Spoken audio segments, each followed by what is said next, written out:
¿Qué fue antes? ¿El huevo o la gallina? ¿Tuvo principio el universo? Si es así, ¿qué había antes?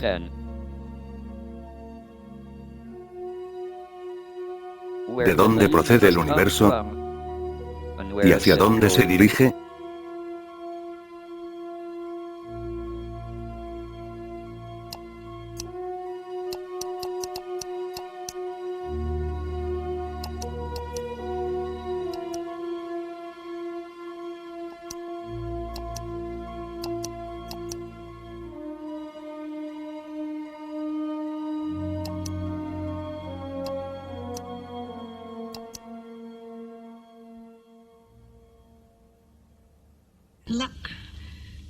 Suerte.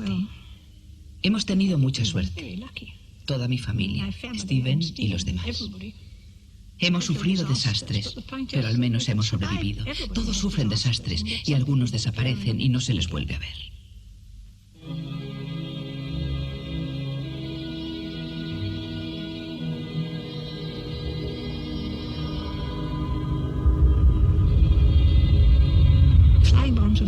Las bombas incendiarias eran terribles.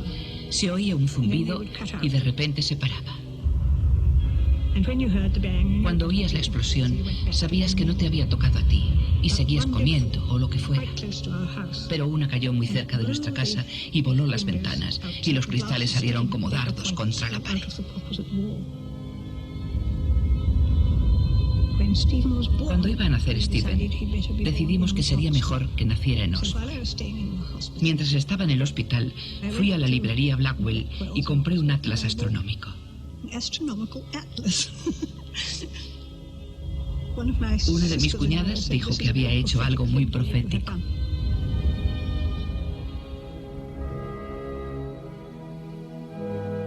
¿Qué hay de real en el tiempo? ¿Llegará a terminarse?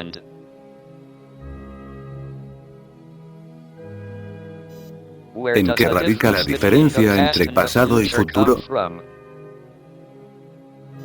¿Por qué recordamos el pasado, pero no el futuro?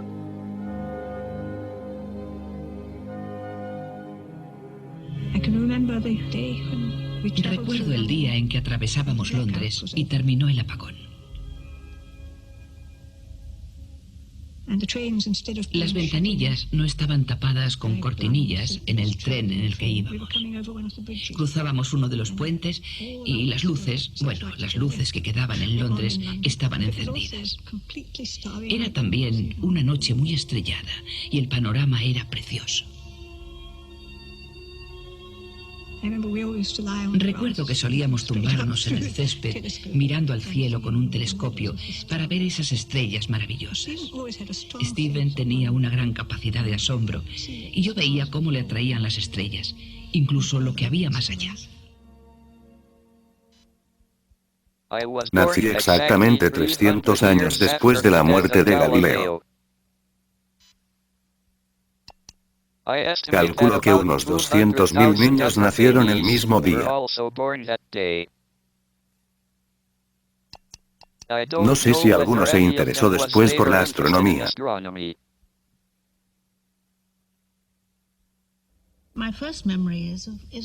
Mi primer recuerdo es el de Isobel empujando un anticuado cochecito de niño por North Road, llevando a Steven y a Mary. Parecían muy grandes por el tamaño de sus cabezas y sus mejillas, y llamaban la atención. Parecían distintos a la gente corriente. Recuerdo que visité a los Hawking en varias ocasiones. Era un sitio donde, si te invitaban a cenar, podías tener una conversación con Steven, pero el resto de la familia se sentaba a la mesa leyendo un libro.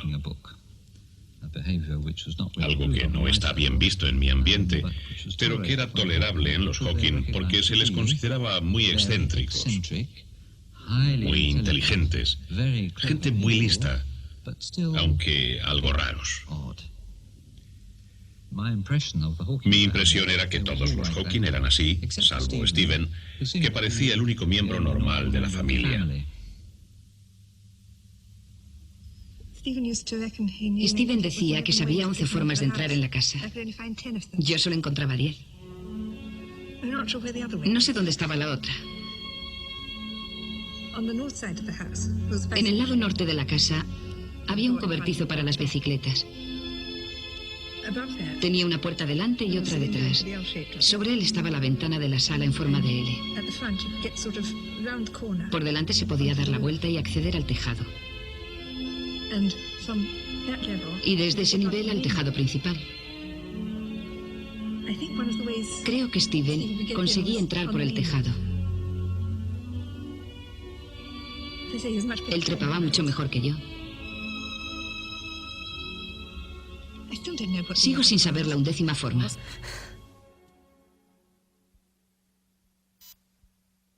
Antes del siglo XX, se pensaba que el universo había existido siempre, o se había creado en un momento del pasado, más o menos tal y como lo vemos hoy. La gente se consolaba, pensando que aunque se envejezca y se muere, el universo era eterno e inmutable.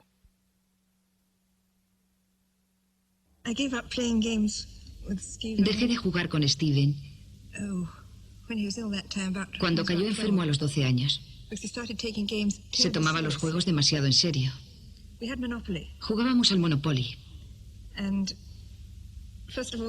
Y al principio añadió atajos intermedios para complicarlo más. Después el Monopoly se quedó pequeño. Y se pasó a un juego tremendo llamado Dinastía, que según me pareció, aunque no llegué a jugarlo, era eterno porque no se podía terminar. Parecía casi una vida alternativa. Duraba horas y horas y horas. Para mí era un juego terrible. No imaginaba que nadie se llegase a aficionar a él. Pero Steven tenía una mente muy complicada y pensé que, sobre todo, era esa complicación la que le atraía. En el instituto aprendí que la luz de las galaxias lejanas tendía al color rojo. Significaba que se alejaban de nosotros y que el universo se expandía. Yo no me lo creía. Un universo estático parecía mucho más natural. Podía haber existido y seguir existiendo para siempre.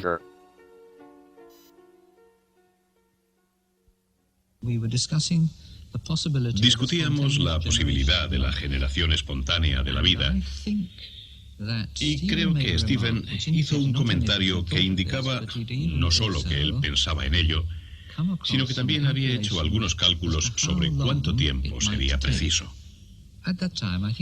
En ese momento, creo que le comenté a uno de mis amigos, John McLenaghan, creo que Steven llegará a ser sumamente brillante. Puede que no con esas palabras, pero le dije algo así. Y él discrepó. Así que apostamos sobre el tema. Dada nuestra edad, apostamos una bolsa de caramelos. Y por cierto, creo que la apuesta la gané yo y que merezco el premio, que aún no me ha pagado.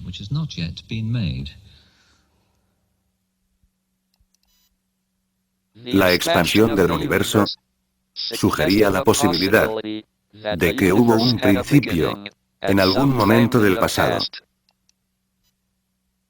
El momento en que el universo pudo haberse originado se conoció como Big Bang.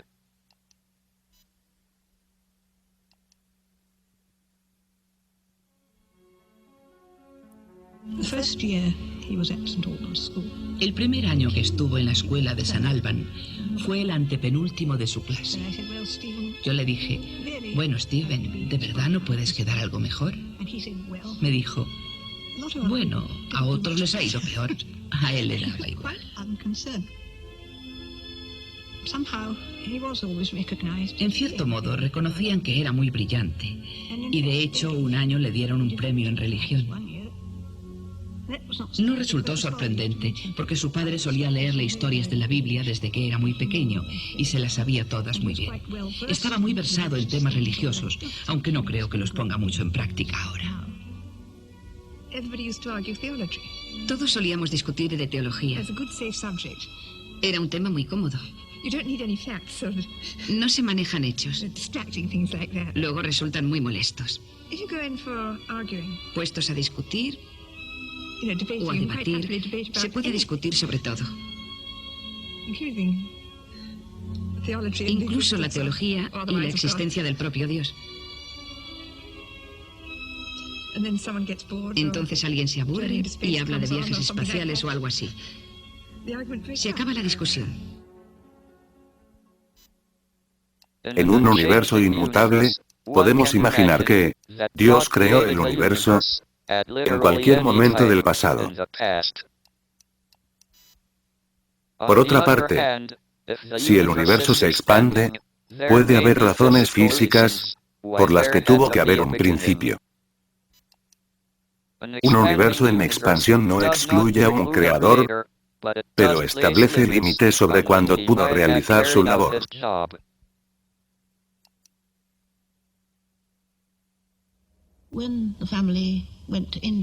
Cuando la familia se fue a la India, acordamos que Steven se quedaría con nosotros durante un año. Decidió que deberíamos practicar baile escocés por las noches. Bueno, esta era una casa corriente, pero teníamos bastante espacio y un salón grande. Así que compramos unos discos y un libro sobre baile, y Steven hizo el resto. Se empeñaba en que llevásemos chaqueta y corbata, y él hacía de maestro de ceremonias. Steven se lo tomaba muy en serio, pero es que le gustaba mucho el baile. Había 4 físicos en mi curso. Gordon Berry, Richard Bryan, Steven y yo.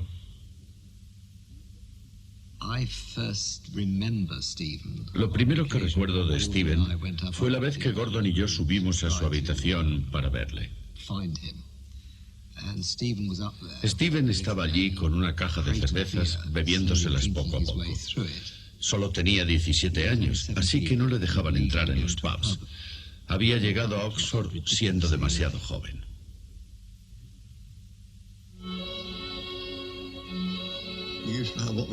Teníamos una especie de red social.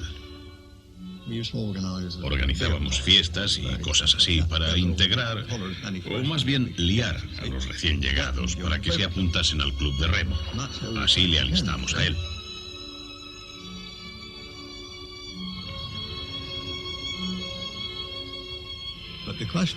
El problema con Steven era si le hacíamos timonel del primer equipo o del segundo equipo. Unos timoneles pueden ser muy arriesgados y otros timoneles pueden ser muy sensatos. Él era de los arriesgados. Nunca se sabía qué iba a hacer cuando iba con su equipo.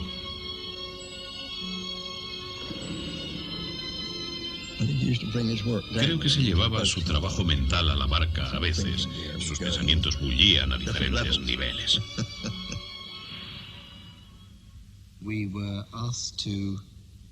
Nos dijeron que leyésemos un capítulo, el 10º, de un libro llamado Electricidad y Magnetismo, de Blinny y Blinny, una combinación insólita, un equipo de marido y mujer. Y al final del capítulo había 13 preguntas, todas ellas de matrícula de honor. Me di cuenta enseguida de que no sabía contestar a ninguna. Richard y yo trabajamos juntos durante una semana. Conseguimos responder a una pregunta y media y estábamos muy orgullosos. Gordon no quiso ayuda y consiguió resolver una él solo. Steven, como siempre, no había ni empezado. A la mañana siguiente se fue a su cuarto a las 9 en punto. Nosotros volvimos a las 12 o a las 12:05 y apareció Steven. Estábamos en la entrada del colegio mayor. Hawking, le dije, ¿cuántas has conseguido hacer? Bueno, dijo, solo me ha dado tiempo a contestar a 10. En ese momento nos dimos cuenta de que no solo no estábamos en la misma calle, no estábamos en el mismo planeta. Una vez calculé que trabajé unas 1000 horas en los 3 años que pasé en Oxford. Un promedio de 1 hora al día. No estoy orgulloso de mi falta de trabajo, solo describo mi actitud en ese momento. Como si nada mereciese la pena el esfuerzo.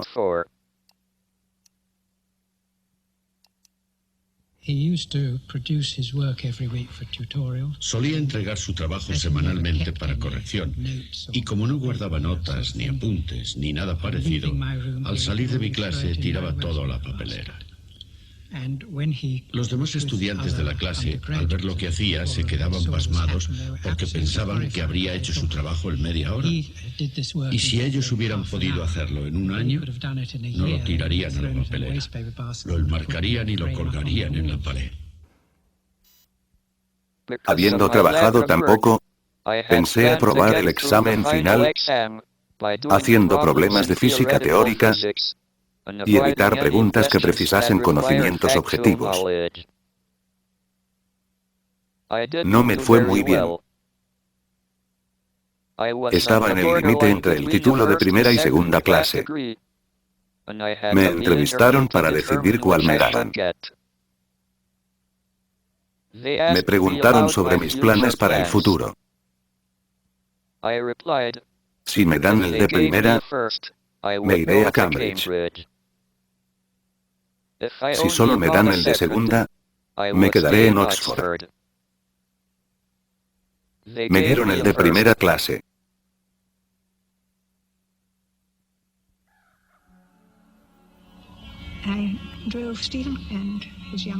Llevé a Stephen y a su hermano pequeño a Woburn Park y él se subió a un árbol. Se estaba probando a sí mismo. Yo no lo sabía. Consiguió subir al árbol y avanzar por una rama y después bajar. Creo que empezó a notar que sus manos eran menos ágiles que antes, pero no nos lo dijo. En la universidad hay escaleras cuadradas, sin esquinas, pero cuadradas. Al salir de una de las clases, Steve cayó por una de ellas, según bajaba, y rodó hasta llegar abajo. No sé si perdió el conocimiento, pero sí perdió la memoria. Le llevamos a una de las habitaciones. La primera pregunta fue, ¿quién soy? Y le dijimos, Steve Hawking. Y después enseguida volvió a preguntar quién era. Steve Hawking. Pasados unos minutos él recordaba que era Steve Hawking. Después le preguntamos si recordaba haber ido el domingo a tomar algo al bar. O si recordaba haber hecho de timonel el lunes. Su memoria volvió gradualmente hasta que recordó los hechos del día anterior. Después la hora anterior y después, pasadas 2 horas, recordaba todo. La cuestión era si había perdido capacidad mental. Entonces Steve decidió someterse al test de Mensa. Le dijimos, seguro que pasas ese test. Pero salió encantado de haberlo pasado, totalmente encantado.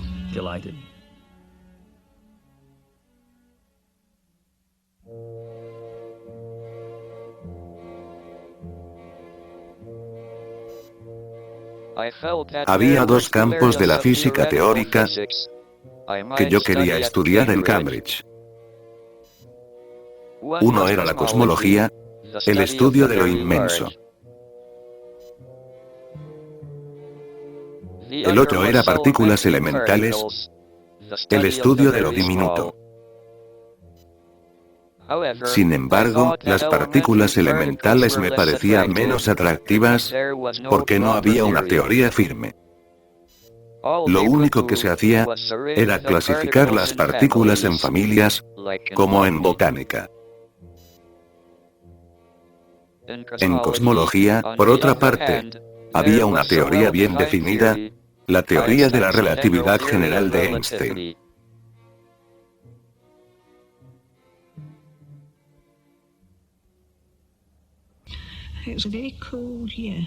Fue un año muy frío. El estanque Veralamian estaba helado y fuimos a patinar. Steven solía patinar muy bien. Entonces yo estaba junto a él y vi que no estaba patinando tan bien, pero yo tampoco, puestos a decirlo. Se cayó y no podía levantarse. Le llevé a una cafetería para que entrase en calor y entonces me lo contó todo. Ya estaba diagnosticado. Insistí en ir a ver a su médico, porque me parecía que pasase lo que pasase, habría alguien que pudiera hacer algo. Al menos para que las cosas fuesen más fáciles.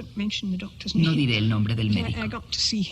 Pero fui a verle a su clínica en Londres y se sorprendió de que me hubiese molestado en visitarle. Al fin y al cabo solo era la madre. Bueno, fue muy amable. Accedió a recibirme y todo muy bien. Y dijo, sí, es muy triste. Un chico tan brillante, truncado en plena juventud. ¿Qué le vamos a hacer? Le pregunté, ¿no podríamos darle sesiones de fisioterapia o algo que pueda ayudarle de alguna forma? Dijo, en realidad no se puede hacer nada. Poco después de cumplir los 21 años, fui al hospital a hacerme unas pruebas. Hicieron una biopsia de un músculo del brazo, me pusieron electrodos, me inyectaron líquido de contraste en la columna vertebral y con rayos X miraban cómo se movía al inclinar la cama. Diagnosticaron que tenía ELA, esclerosis lateral amiotrófica, o la enfermedad de Lou Gehrig, como se le conoce también. Me dijeron que no tenía cura y que me quedaban 2 años y medio de vida.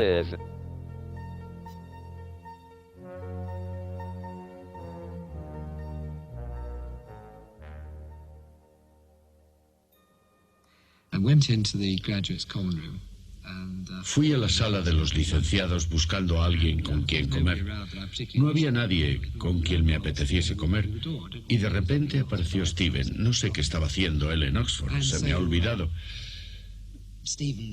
Así que Steven me invitó a unas bebidas y fue por ellas. Las trajo y las puso en la mesa. Al dejar su jarra de cerveza, la derramó. Yo le dije en broma, pero hombre, ¿bebido ya a estas horas? Entonces me dijo que había estado 3 semanas en Addenbrooke's y le habían hecho unas pruebas. Habían descubierto lo que le pasaba. Me dijo sin ningún rodeo que gradualmente perdería el control sobre su cuerpo. Que con el tiempo solo funcionarían su corazón, sus pulmones y su cerebro. Y le habían dicho que al final su cuerpo sería como un vegetal, pero que su mente seguiría en perfectas condiciones y que no podría comunicarse con el resto del mundo. En esa época tenía sueños muy inquietantes. Antes de que me dieran el diagnóstico, la vida me aburría.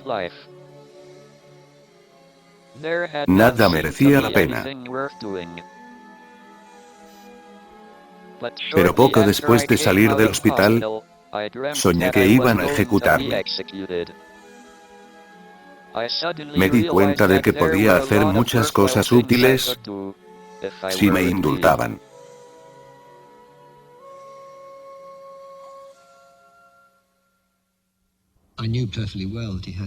Sabía perfectamente que no tenía esperanza. Y para mí eso lo hacía más difícil. Porque te preguntas, ¿por qué a mí? ¿A qué viene? ¿Por qué ahora? Pero él había aceptado totalmente que eso era lo que le iba a pasar. Y yo creo que en ese momento empezó a trabajar. Al principio me parecía inútil dedicarme a investigar, porque no esperaba vivir lo suficiente para terminar el doctorado. Sin embargo, al cabo del tiempo, la enfermedad pareció retrasar su desarrollo. Empecé a comprender la relatividad general y avancé con mi trabajo. Pero lo que de verdad me cambió fue el comprometerme con una chica llamada Jane Wilde.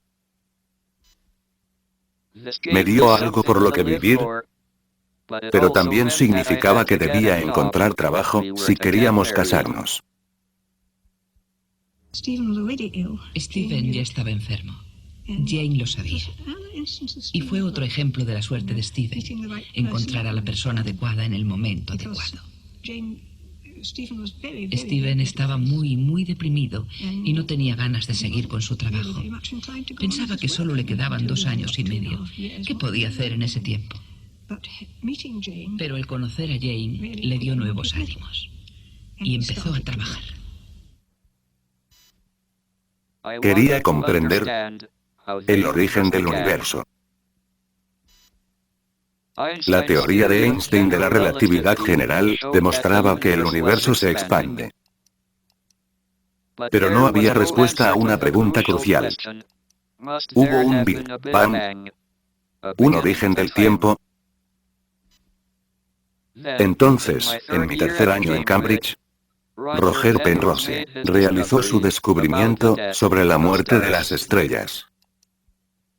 Recuerdo que hablaba con mi amigo Ivo Robinson. Era una conversación muy animada y entonces tuvimos que cruzar una calle. Mientras cruzábamos, claro, dejamos de hablar. Y cuando llegamos al otro lado, evidentemente algo se me ocurrió mientras cruzaba, pero al reanudar la conversación se borró del todo de mi mente. Y ya después, cuando mi amigo se había ido, tuve una rara sensación de euforia. Me sentía fenomenal. Y como no me imaginaba por qué me sentía así, repasé el día pensando qué podría causar un sentimiento de ese tipo. Y poco a poco desenterré la idea que se me ocurrió mientras cruzaba.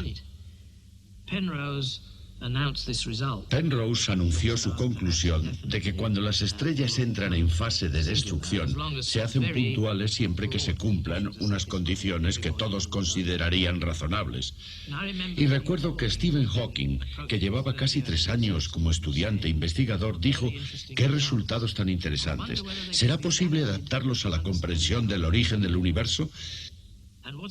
Y lo que él pensaba era que si mentalmente se invertía el sentido del tiempo, se podía considerar el universo en expansión como un sistema degenerativo, como una gigantesca estrella en fase de destrucción. Roger Penrose demostró que una estrella moribunda que se desploma bajo su propia gravedad llega a convertirse en una singularidad, un punto de densidad infinita y tamaño cero. Me di cuenta de que invirtiendo el sentido del tiempo, convirtiendo la contracción en expansión, podía probar que el universo tuvo un principio. Pero mi prueba, basada en la teoría de la relatividad general, demostraba también que no podemos comprender cómo se originó el universo, porque demostraba que todas las teorías científicas, incluyendo la de la relatividad general, se vienen abajo en el origen del universo.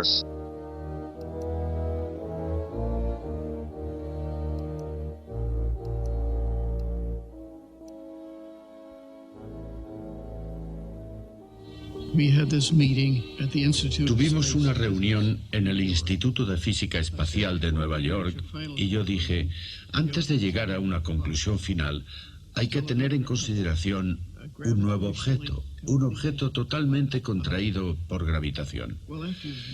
Después de usar la frase objeto totalmente contraído por gravitación 10 veces, queda claro que hay que darle otro nombre.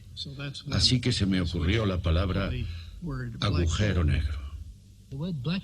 La palabra agujero negro, acuñada por John Wheeler, tuvo éxito. Todos la adoptamos y desde entonces la gente de todo el mundo, en Moscú, en América, en Inglaterra y demás sitios, sabían que hablaban de lo mismo. Y no solo eso, sino que, de repente, la nueva serie de conceptos se difundió entre el público e incluso los escritores de ciencia ficción empezaron a tratar el tema. Esta noche, amigos, estamos a punto de realizar un desafío jamás igualado en la exploración espacial. Si la información en mi nave de investigación concuerda con mis cálculos computarizados, viajaré hacia donde ningún hombre se atrevió a ir. ¿Al agujero negro? dentro, a través y más allá de él. ¿Por qué? Es una locura.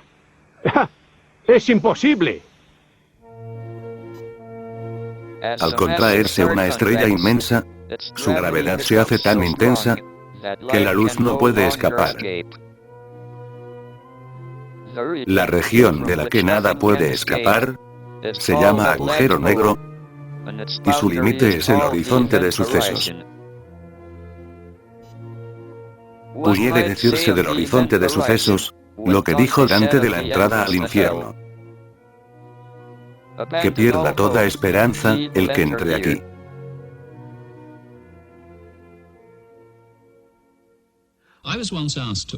Una vez me pidieron que hiciese de jurado de un ensayo cuyo tema era cómo atravesar un agujero negro y sobrevivir.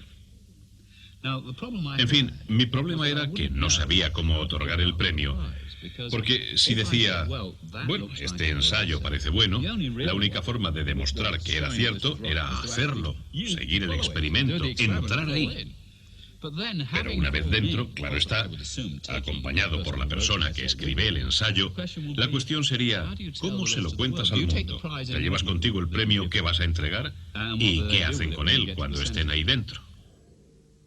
Créanme, esperé durante mucho tiempo por alguien como usted para registrar este momento. Gracias, doctor. Entonces estoy preparado. Preparado para embarcarme en el más importante viaje del hombre. Y el más arriesgado. El riesgo no es nada comparado con la posibilidad de hallar la gran verdad de lo desconocido. Allí, las estimadas leyes de la naturaleza no se aplican. Desaparecen. ¿Y la vida? La vida. Vida eterna.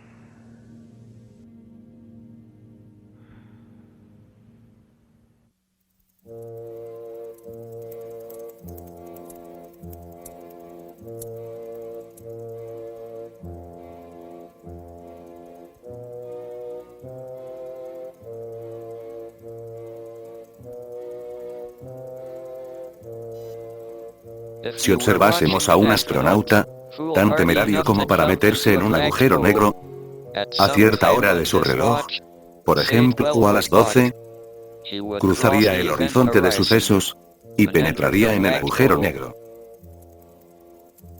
Pero por mucho que esperásemos, no veríamos dar las 12 al reloj del astronauta. Cada segundo del reloj parecería cada vez más lento, hasta que el segundo antes de las 12 sería eterno. Así, al saltar a un agujero negro, uno sabe que su imagen durará para siempre. Pero la figura se desvanecería rápidamente y se haría tan tenue que nadie la vería.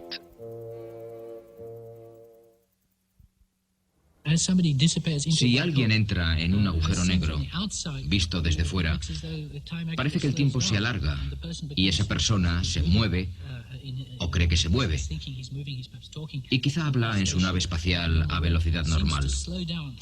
Pero se ralentiza y se detiene en una posición determinada para un determinado observador exterior. Desde fuera no puede verse qué pasa después.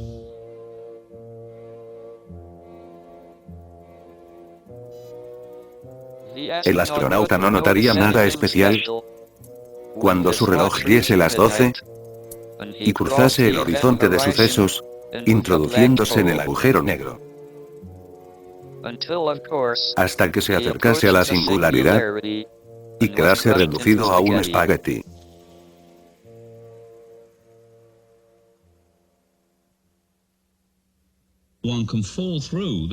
Se puede atravesar el horizonte de sucesos sin sentir nada, sin darse cuenta. Después de estar cayendo durante una semana se empieza a pasar apuros. Uno se alarga cada vez más y se queda más delgado. Y claro, se siente algo estrujado. Hasta que se es muy largo y delgado y desagradable. Después de 2 semanas se llega al centro, muerto, por supuesto. Antes de perder de vista el mundo exterior, verías pasar cosas y las verías a gran velocidad, como si fueran fuegos artificiales. Lo frustrante sería que, aunque podrías ver lo que va a pasar en el futuro, iría tan deprisa desde el punto de vista científico que no tendrías tiempo de analizarlo. No se podría asimilar. Al final todo sería tan rápido y tan explosivo que tú mismo quedarías destruido por la explosión. Y eso sería tu fin, pero sería una forma muy excitante de morir. Sería la forma que yo elegiría si pudiera. En la historia del universo, muchas estrellas habrán agotado su combustible nuclear y se habrán destruido. La cantidad de agujeros negros puede ser mayor que las estrellas visibles. Unos 100.000 millones solo en nuestra galaxia.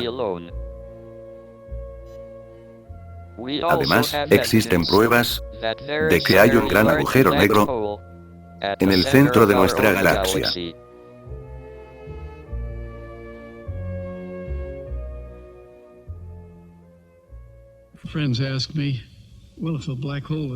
Mis amigos me preguntan, si un agujero negro es negro, ¿cómo se puede ver? Yo les digo, ¿has estado alguna vez en un baile? ¿No has visto a los jóvenes vestidos de negro, de smoking, y a las chicas con sus vestidos blancos dando vueltas, abrazados por parejas y a media luz? Solo se ve a las chicas. Pues la chica es la estrella común y el chico el agujero negro. No se ve el agujero negro como no se ve al chico, pero la chica dando vueltas indica claramente que debe haber algo ahí que la mantiene en órbita. Una noche, poco después de nacer mi hija Lucy, empecé a pensar en agujeros negros al meterme en la cama. Debido a mi invalidez, la operación es muy lenta, así que tenía mucho tiempo. De repente comprendí que el área del horizonte de sucesos debe aumentar con el tiempo. El aumento del área del horizonte de sucesos recordaba a una cantidad denominada entropía que mide el grado de desorden de un sistema. Se sabe por experiencia que el desorden aumenta con el tiempo si no hay intervención exterior. Jacob Bekenstein entró un día en mi despacho. Jacob, le dije, siempre me preocupa que al poner una taza fría junto a una caliente he aumentado, al transmitir el calor de la una a la otra, la cantidad de desorden del universo. Pero Jacob, si encuentro un agujero negro y lanzo ambas tazas dentro de él, habré ocultado las pruebas de mi delito, ¿no? Bekenstein es un hombre muy íntegro y se preocupó. Y volvió después para decirme, no has ocultado las pruebas de tu delito. El agujero negro registra lo que has hecho. Stephen Hawking leyó el artículo en el que Bekenstein anunciaba esta conclusión. Pensó que era absurdo y decidió demostrar que estaba equivocado. Mis descubrimientos llevaron a Jacob Bekenstein a proponer que el área del horizonte de sucesos era en realidad la entropía del agujero negro. Pero había un error fatal en la idea de Bekenstein. Si los agujeros negros tienen entropía, deberían tener temperatura. Y si tienen temperatura, deberían emitir radiación. Pero ¿cómo pueden emitir radiación si nada puede salir de un agujero negro?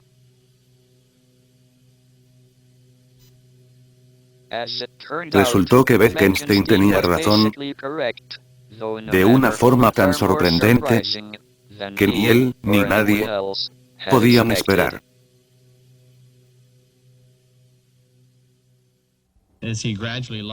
Conforme fue perdiendo el uso de sus manos, tuvo que empezar a desarrollar, a elegir proyectos de investigación que pudieran ser abordados y resueltos mediante argumentos geométricos que pudiera representar mentalmente. Y desarrolló una serie de herramientas que nadie más tenía. Así que, en cierto modo, cuando pierdes unos instrumentos, puedes desarrollar otros. Pero los nuevos se aplican a problemas diferentes que los antiguos.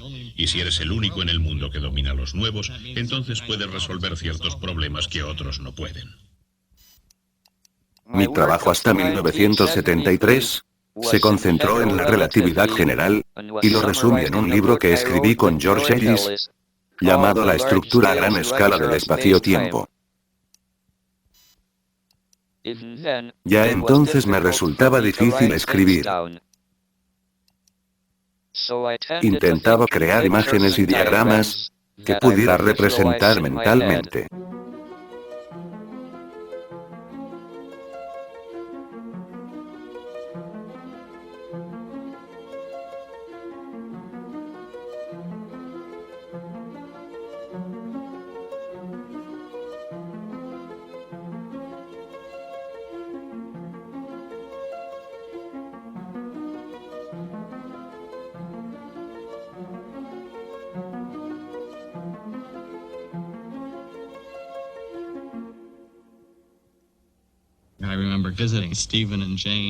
Recuerdo mi visita a Stephen y Jane en Cambridge. Por la noche, después de cenar, llegó la hora de que Stephen se fuera a dormir. Jane insistió y Stephen se resignó. Eso debía pasar siempre. Stephen empezó a subir.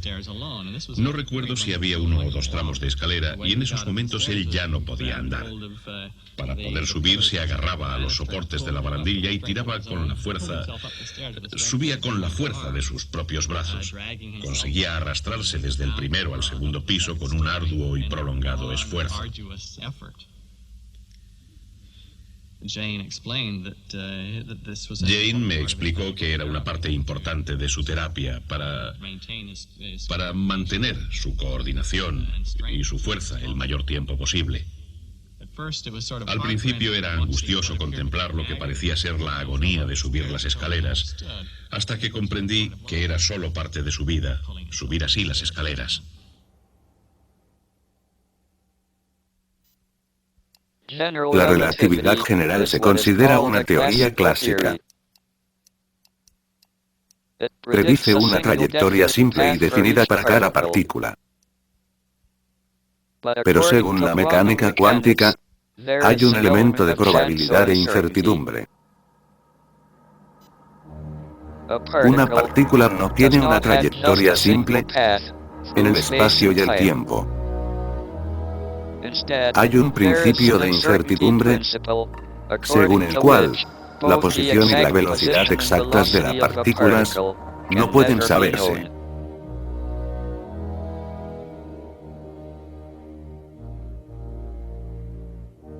Comencé a investigar el efecto de la mecánica cuántica sobre partículas próximas a un agujero negro. Encontré que hay partículas que pueden salir de un agujero negro, que los agujeros negros no son completamente negros. Al principio no me lo creí, pero al revisar los cálculos, tuve que admitirlo. Vi a Martin Rees y rebosaba de entusiasmo. Dijo, ¿lo has oído? ¿Ya sabes lo que ha descubierto Stephen? Todo es diferente, todo ha cambiado. Aún no estaba seguro de mi descubrimiento, así que solo se lo dije a unos cuantos colegas. Pero enseguida se difundió. Roger Penrose llamó el día de mi cumpleaños. Estaba tan emocionado, y habló tanto tiempo, que se me quedó fría la cena. Fue una pena, porque había ganso, y era mi favorito. Para mí es un milagro porque es un cálculo complicado y confuso. Ahora podemos hacerlo mucho mejor y lo que pasa queda más claro.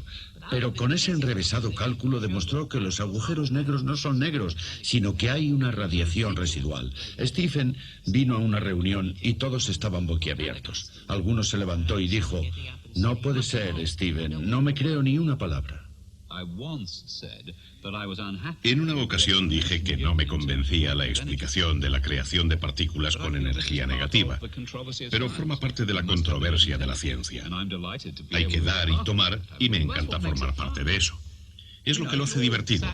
Si nos sentásemos y dijésemos, "Oh, genial", cuando se tienen serias dudas, eso no sería favorecer a la ciencia. Pero no me mostré antagonista en absoluto, salvo la vez que lo cuestioné. Por fin me convencí de que los agujeros negros irradian cuando encontré el mecanismo que lo hacía posible. Según la mecánica cuántica, el espacio está lleno de partículas virtuales y antipartículas que constantemente se materializan por pares, separándose y uniéndose de nuevo y eliminándose mutuamente.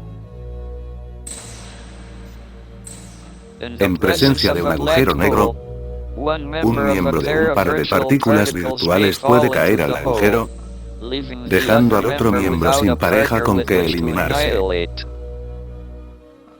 La partícula suelta actúa como radiación emitida por el agujero negro. Por lo tanto, los agujeros negros no son eternos. Se evaporan cada vez más deprisa hasta que desaparecen en una explosión gigantesca. La mecánica cuántica permite que partículas y radiación escapen de la prisión definitiva, el agujero negro. Einstein nunca aceptó la mecánica cuántica por su componente de probabilidad e incertidumbre. Decía: "Dios no juega a los dados". Parece que Einstein se equivocó por partida doble. Los efectos cuánticos de los agujeros negros indican no solo que Dios juega a los dados, sino que a veces los lanza donde no los podamos ver.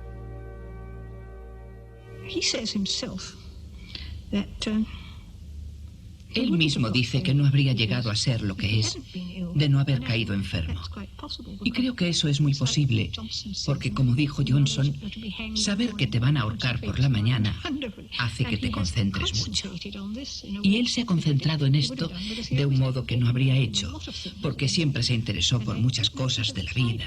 Y no sé si se hubiese dedicado tan intensamente si hubiese podido seguir como antes.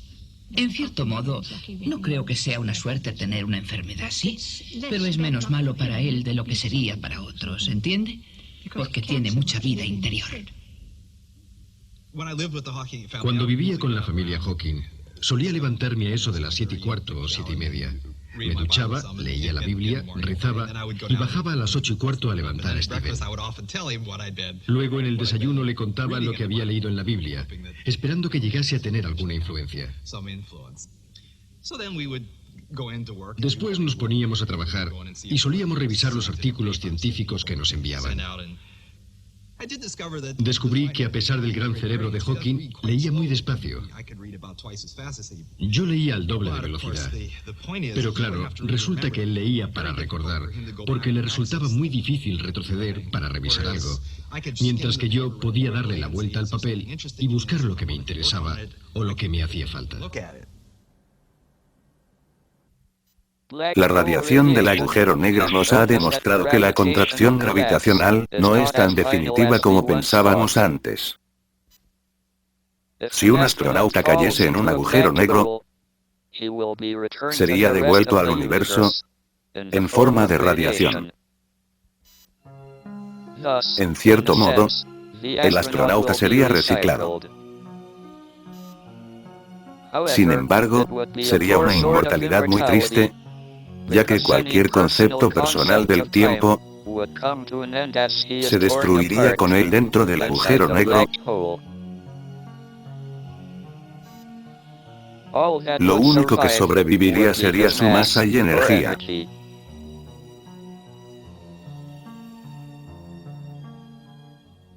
Un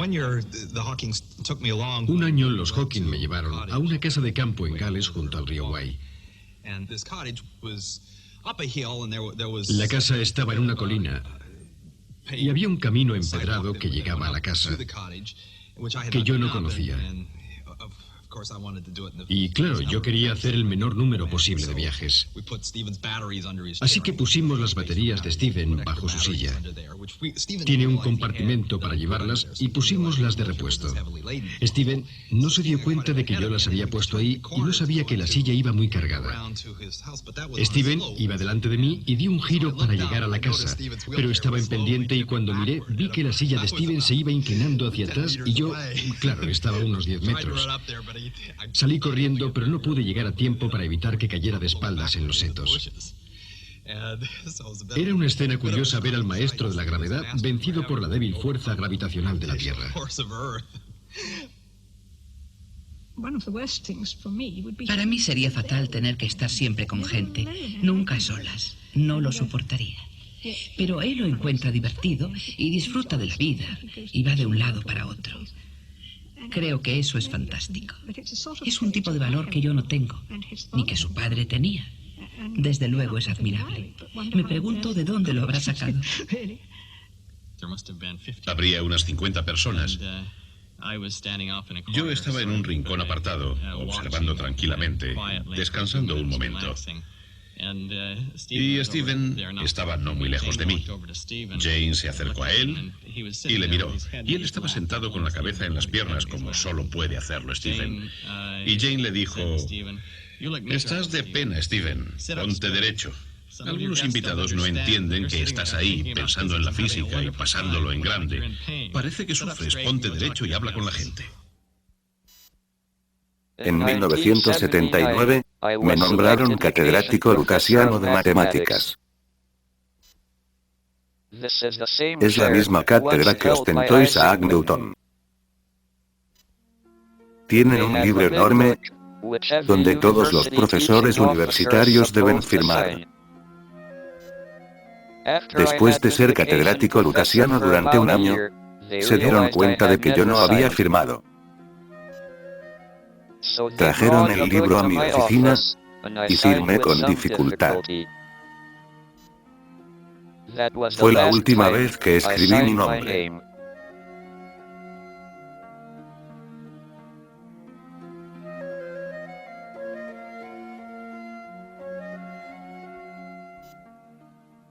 Mi interés por el origen y destino del universo se reavivó cuando asistí a una conferencia sobre cosmología en el Vaticano.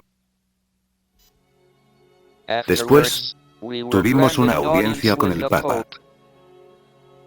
Nos dijo que estaba muy bien estudiar la evolución del universo tras el Big Bang,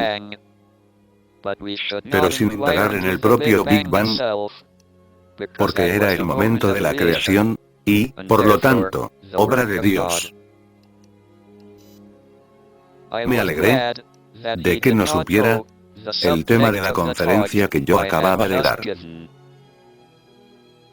La posibilidad de que el universo no tuviera principio, que no existiese el momento de la creación.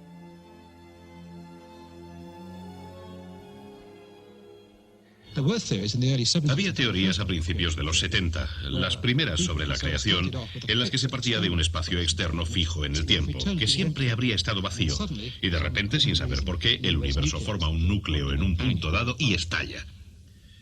El problema es que cuando el espacio y el tiempo aparecen en la teoría clásica, ese mismo punto es un punto singular en matemáticas. Las matemáticas fallan y por tanto no podemos usar eso como teoría de la creación. Si nos remontamos en el tiempo, llegamos a la singularidad del Big Bang, donde fallan las leyes de la física. Pero hay otra dirección del tiempo que podemos tomar y evitar la singularidad. Se llama dirección imaginaria del tiempo. En el tiempo imaginario, no tiene por qué haber singularidades, que constituyan un principio o fin del tiempo. En tiempo imaginario tenemos la curiosa posibilidad de tener un ahora, digamos, sin tener necesariamente una cadena de momentos pasados. Si partimos de donde estamos y retrocedemos en el tiempo, todo irá bien durante un largo periodo. Pero conforme retrocedemos, nos acercamos a lo que sería el punto de origen en el tiempo real convencional. Descubrimos que la naturaleza del tiempo cambia, que el componente imaginario se hace cada vez más importante. Y al final, lo que sería el punto singular en la teoría clásica desaparece y tenemos la preciosa imagen de esa especie de cuencos con que se describe la creación del universo. Ahora estamos aquí, una especie de cuenco del pasado donde no hay punto inicial, sino un perfil redondeado.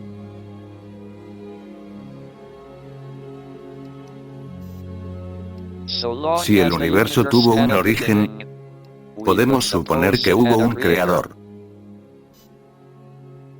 Pero si el universo es independiente, sin límite ni margen, no podría ser creado ni destruido. Simplemente sería. ¿Dónde habría sitio entonces para el creador?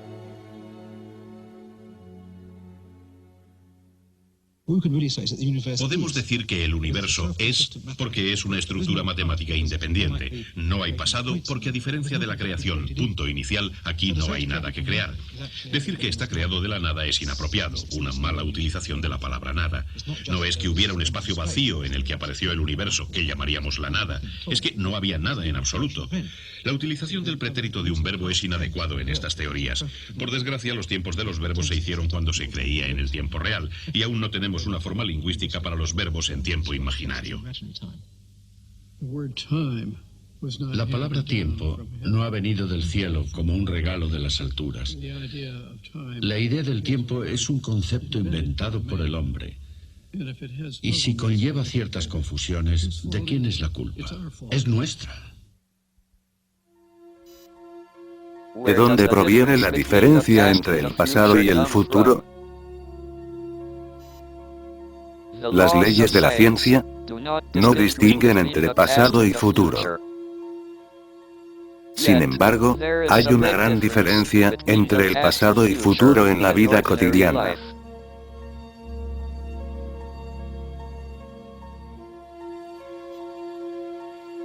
Una taza puede caer desde una mesa y hacerse añicos en el suelo. Pero lo que usted nunca verá es la taza recomponerse y volver hacia la mesa. El aumento del desorden o entropía es lo que distingue el pasado del futuro, dando una dirección al tiempo.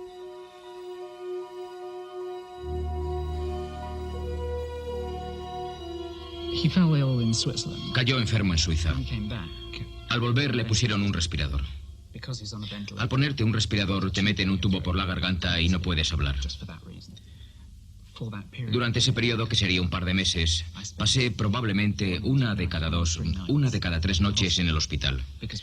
Porque mientras estuvo internado, no podía comunicarse con las enfermeras. Y no es que estuviese muy enfermo, sino que las enfermeras no podían entender lo que quería Steven. Si Steven estaba incómodo, no sabían por qué. Antes de contraer neumonía, mi habla era cada vez peor, y solo unos cuantos que me conocían bien podían entenderme.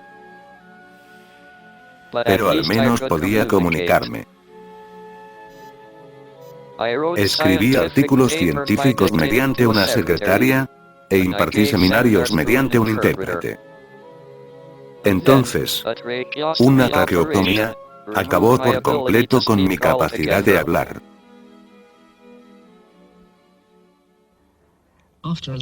Después de mucho tiempo, o al menos eso parecía, se presentaron con ese maravilloso aparato. No lo tenían en el hospital Cambridge. Lo habían traído de Londres. Era alta tecnología. Poderse comunicar con alguien sin voz. Es como un trozo de plástico de este tamaño y las letras del alfabeto colocadas así con un agujero en el medio. Lo pones entre tú y la otra persona y él mira una letra. Tú puedes ver qué letra está mirando, casi siempre, aunque a veces no estás seguro. Así que el paciente deletreaba lo que quería. Él miraba una letra, por ejemplo, la A. Tú preguntabas, ¿la A? Eso es. Parecía un acertijo.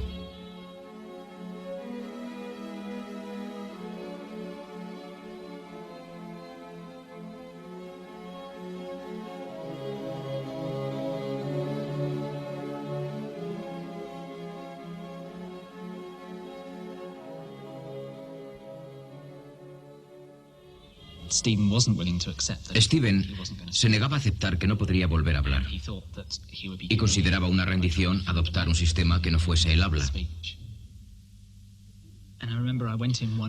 Recuerdo que llegué una noche y fue la primera vez que quiso salir de la cama para usar el ordenador. A veces lo sentaban para que no estuviese siempre tumbado, como se hace con los enfermos. Esta vez le pidió a la enfermera que le sacasen de la cama para usar el ordenador, y así fue. Recuerdo que lo primero que escribió, después de decir hola, Steven siempre ha sido muy educado, fue: ¿me ayudas a terminar el libro?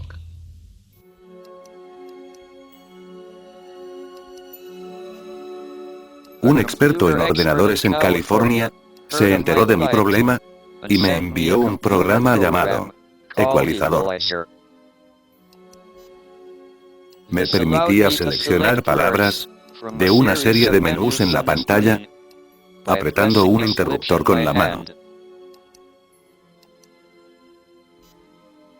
Las palabras eran enviadas a un sintonizador de voz situado en mi silla de ruedas.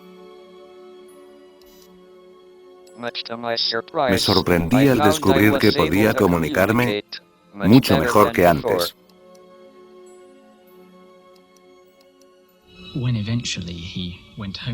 Cuando por fin salió del hospital, seguía necesitando asistencia constante. Y todos decían, ¿cómo va a ir a trabajar? ¿Va a ir seguido de una cohorte de enfermeras a la oficina? Y así lo hizo. En un principio hablaron de que trabajase en casa, pero a él no le gustaba. Y tras un periodo de recuperación en casa, decidió volver a la oficina. Cubría la distancia entre su casa y la oficina, que será 1 kilómetro o así, en su silla con una enfermera detrás. En esos momentos llevaba una bolsa y una sonda nasal. Iba a la oficina, trabajaba y volvía a casa. Me preguntaba qué pasaría cuando el universo dejase de expandirse y empezase a contraerse. ¿Se recompondrían de nuevo las tachas? ¿Se elevarían desde el suelo y volverían de nuevo a la mesa? ¿Recordaríamos las cotizaciones del día siguiente para hacer una fortuna en la bolsa? Me parecía que el universo tendría que volver a un estado de orden al empezar a contraerse. Si resulta así, el tiempo se invertiría al iniciarse la contracción. Quienes presenciasen esa fase vivirían su vida al revés. Morirían antes de nacer. Rejuvenecerían al encogerse el universo. Con el tiempo volverían al seno materno.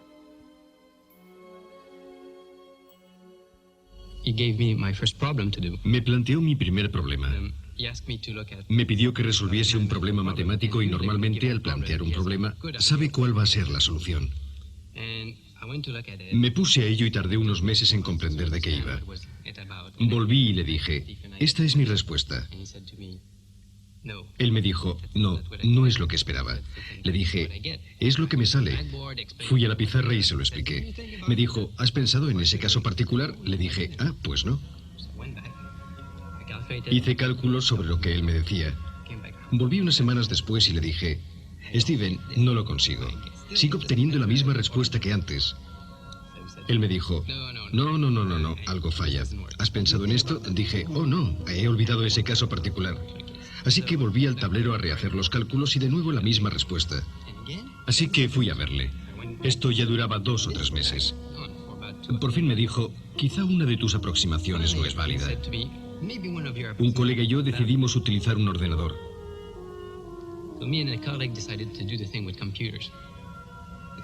Se tarda mucho tiempo en escribir los programas y en asegurarse de que son correctos. Obtuvimos la respuesta y seguía siendo lo que yo había dicho y no lo que decía Steven. Fuimos a verle y le dijimos, mira, lo mismo. Yo había cometido un error. Estaba utilizando un modelo demasiado simple del universo. El tiempo no retrocede al contraerse el universo. La gente seguirá envejeciendo y es inútil esperar a que el universo se contraiga para volver a la juventud.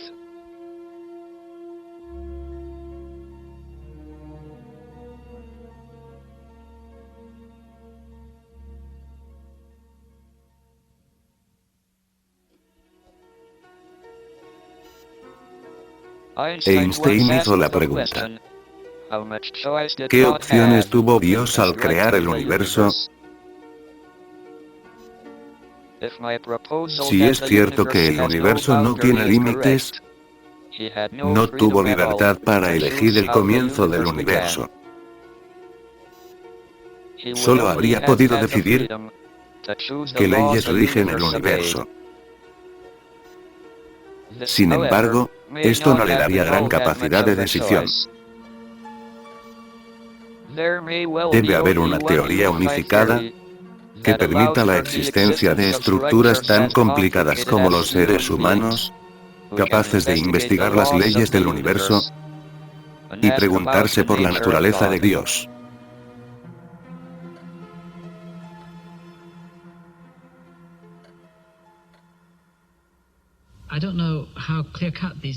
No sé si están bien definidos estos experimentos, pero se han hecho experimentos sobre la conciencia del tiempo y llevan a una curiosa imagen que en realidad no tiene mucho sentido.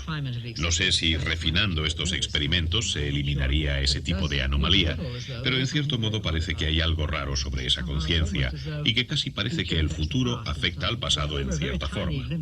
A niveles muy limitados, pero tal vez del orden de una razonable fracción de segundo. No hay razón para creer que nuestra experiencia consciente no pueda formar parte de la de otro, en otros niveles. O sea que, no sé si puede decirse lo que pasa después de la muerte, pero podríamos, es algo verosímil, convertirnos en otra persona, y esa persona podría ser alguien que vivió en el pasado, no en el futuro. Si solo hay una teoría unificada posible, será solo un conjunto de reglas y ecuaciones. ¿Qué da vida a las ecuaciones y crea un universo para que lo describan? ¿Por qué se toma el universo la molestia de existir? ¿Es tan convincente la teoría unificada que origina su propia existencia? ¿O necesita un creador? Y si es así, ¿quién le creó a él?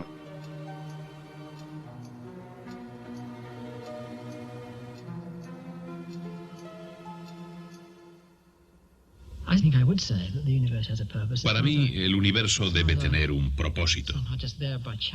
No está ahí por casualidad. Creo que es... Algunos creen que el universo está ahí y que poco más o menos sigue su camino.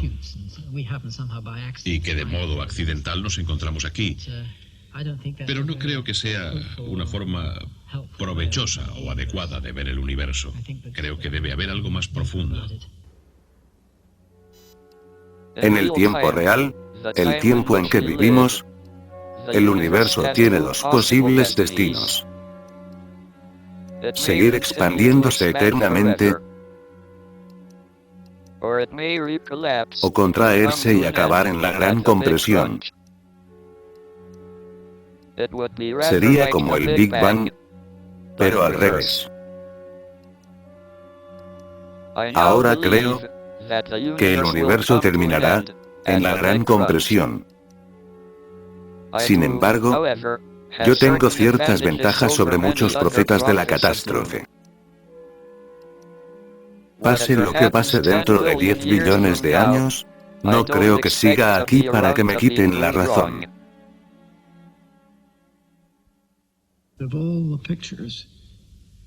De todos los modelos que conozco, la cosmología más simple es aquella en la que el universo es cerrado, tiene una vida limitada y se destruye por el mismo procedimiento que un agujero negro.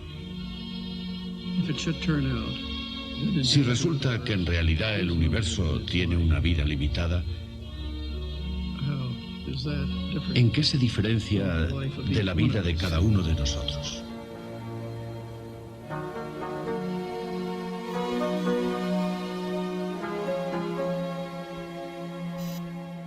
La noche del 5 de marzo, sobre las 10:45, regresaba a mi piso de Billinghurst.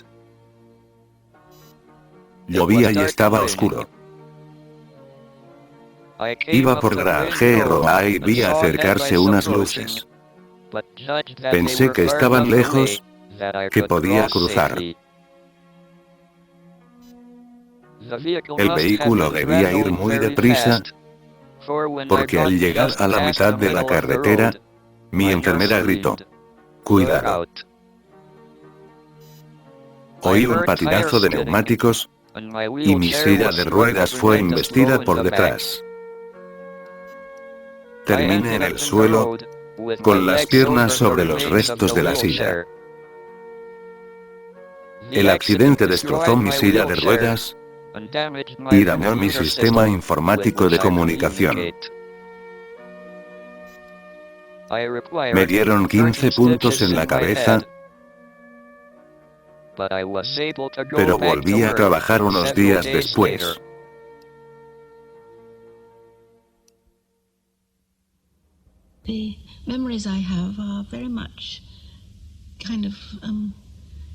Los recuerdos que tengo son casi imágenes visuales de cómo era Steven. Veo a Steven en ciertas situaciones. Siempre estaba moviéndose. Siempre. No paraba quieto. Pasaba lo mismo con su cara y sus gestos, que utilizaba en gran medida, creo yo. Pero es solo un recuerdo. Encontré hace poco unas fotos que me recordaron cómo éramos todos. Steven se parecía bastante a cómo es ahora, si uno se lo imagina así.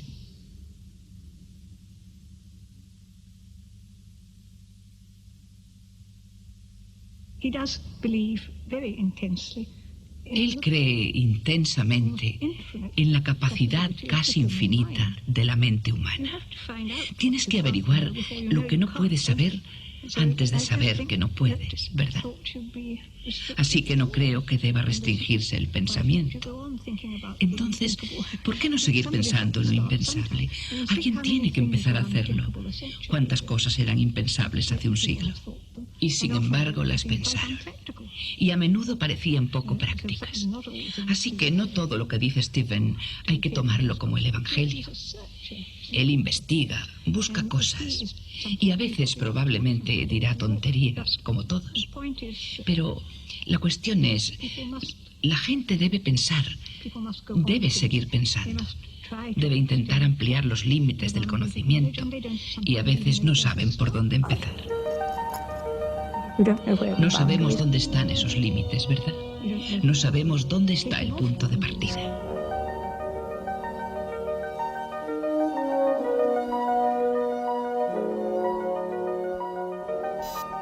Si encontramos una teoría completa del universo, debería llegar a ser comprendida por todos, no solo por unos cuantos científicos.